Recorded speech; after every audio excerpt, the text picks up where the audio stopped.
IPL এর টানা ৩ ম্যাচে একটি করে উইকেট, কিন্তু রান দিয়েছেন বেশ।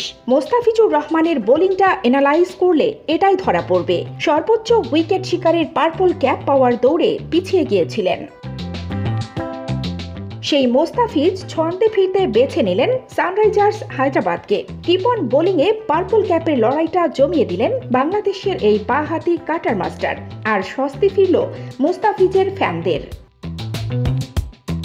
এবারের আইপিএলে চেন্নাই সুপার কিংস এখন পর্যন্ত খেলেছে ৯ ম্যাচ। ৯ ম্যাচের মধ্যে এক ম্যাচে খেলতে পারেননি ফিজ। যে ৮ ম্যাচ খেলেছেন প্রত্যেকটিতেই উইকেট পেয়েছেন।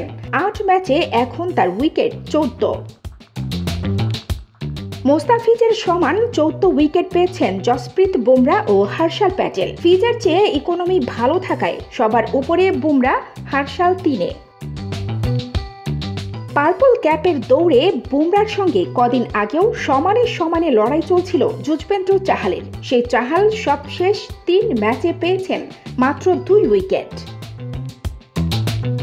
ফিজ যেমন সানরাইজার্সের বিপক্ষে পার্পল ক্যাপের লড়াইটা জমিয়ে দিলেন, তার সামনে রয়েছে এখন আরেকটি মাইল ফলক ছোঁয়ার অপেক্ষা।